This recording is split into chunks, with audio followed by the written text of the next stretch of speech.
اگر آپ کو کوئی کہے کہ فلاں پرندہ جو ہے وہ بجری کھاتا ہے، اس کے منہ میں دانت بھی نہیں ہے، زبان بھی نہیں ہے، وہ دنیا کا سب سے بڑا پرندہ ہے لیکن وہ اڑ نہیں سکتا، تو آپ کے ذہن میں کون سا پرندہ آئے گا؟ یہ اس پرندے کو کہتے ہیں جناب شتر مرغ، انگلش نیم آسٹرچ اس کا نام ہے جی۔ یہ سامنے آپ کو نظر آ رہا ہے، یہ شتر مرغ ہے۔ اس کا اگر آپ بات کریں، اس کا معدہ جو ہوتا ہے وہ بڑا چھوٹا سا ہوتا ہے، خوراک کھائی تھوڑی دیر بعد ہی مثلاً وہ ہضم ہوئی اور وہ باہر نکال دیتا ہے فضلے کی صورت میں۔ شتر مرغ جو ہوتا ہے، اس کا نام شتر مرغ کیوں رکھا گیا، یہ بھی بڑا امپورٹنٹ کوسچن ہے۔ فارسی زبان میں شتر کو اونٹ کہتے ہیں اور مرغ کو پرندہ کہتے ہیں، اس لیے اس کو شتر مرغ کہتے ہیں کیونکہ اس کی مماثلت اونٹ سے بڑی ہے پرندہ لیکن اڑ نہیں سکتا۔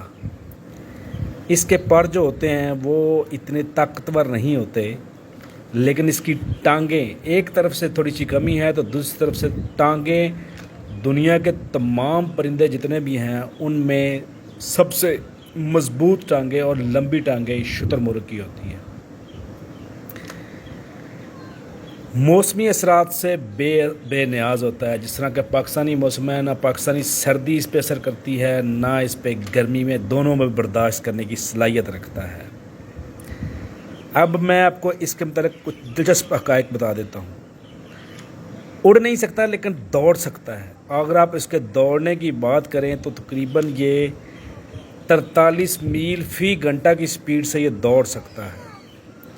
یہ بہت زیادہ سپیڈ ہوتی ہے۔ برڈز کی دنیا میں سب سے زیادہ سپیڈ اسی پرندے کی ہے، اور برڈز کی دنیا میں سب سے بڑا وزنی بھی یہی ہے اور سائز کے لحاظ سے بھی سب سے بڑا پرندہ یہی ہے۔ اس کی ایک فیمیل جو ہوتی ہے وہ ایک سال میں تقریباً 70 سے 80 انڈے دیتی ہے۔ اس کے ایک انڈے کا وزن 1.5 کلو سے 2 کلو ہوتا ہے۔ اگر آپ اس کا انڈے کی پرائس کا پتہ کرنا چاہیں تو اس کا ایک انڈا تقریباً آپ کو 1500 سے 2000 کا ملتا ہے۔ اگر آپ بات کریں اس کے جو انڈے ہوتے ہیں ان میں سے بچے کتنے دن بعد نکلتے ہیں تو وہ تقریباً 37 سے 40 دن کے بعد وہ اس کے انڈوں سے مثلاً بچے نکلتے ہیں۔ اگر آپ اس کی ایوریج عمر کی بات کریں تو 60 سے 70 سال اس کی ایوریج عمر ہوتی ہے۔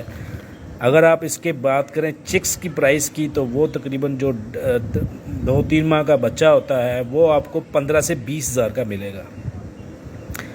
اگر آپ اس کے بات کریں بڑے بریڈر کی وزن کی تو وہ تقریباً 120 سے 140 کے جی کے قریب اس کا وزن ہوتا ہے۔ اگر آپ اس کی پرائس کی بات کریں تو بڑا پرندہ جو ہوتا ہے وہ آپ کو 80,000 سے 1,20,000 تک ملے گا۔ اگر آپ اس کی ہائٹ کی بات کریں تو تقریباً اس کی ہائٹ 7 سے 8 فٹ اس کی ہائٹ ہوتی ہے۔ لمبی گردن ہوتی ہے، لمبی ٹانگیں ہوتی ہیں۔ اس کے کلر میں تھوڑا ڈفرنس آ جاتا ہے، وہ اس کی خوراک اور اس کی رہائش کی وجہ سے ہوتی ہے۔ مثلاً مختلف ملکوں میں کلر تھوڑا سا ڈفرنس ہو سکتا ہے۔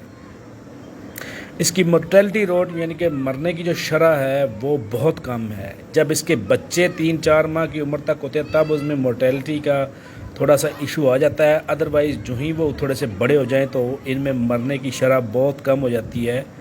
یعنی کہ کوئی حادثاتی موت ہو جائے تو الگ بات ہے، نیچرلی ان میں موت بہت کم ہوتی ہے، اپنی ایج پوری کر کے ہی یہ مرتے ہیں۔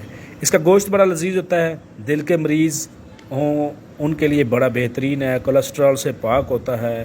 اس کے پر میں طاقت بڑی کم ہوتی ہے، انسانی آنکھ سے اس کی بڑی مماثلت ہے۔ اس کی آنکھ کی اس کی جو ہوتی ہے نا، آپ لگا لیں اس کے مثلاً اس کی جو اون ہے یا اس کی جو آپ لگا لیں جو کھال ہے اس سے لیدر کے مثلاً شوز بھی بنتے ہیں، پرس بھی بنتے ہیں اور لیدر کی چیزیں بنتی ہیں۔ اس کی کھال جو ہے نا وہ اس کے میڈیسن میں بھی استعمال کی جاتی ہے۔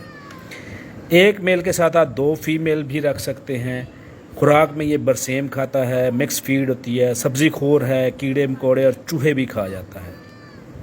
اس کے انڈوں کو ہیچ کروانا ہو تو آپ اس کو انکوبیٹر یا ایچری میں لگوائیں تو زیادہ بہتر ہوگا۔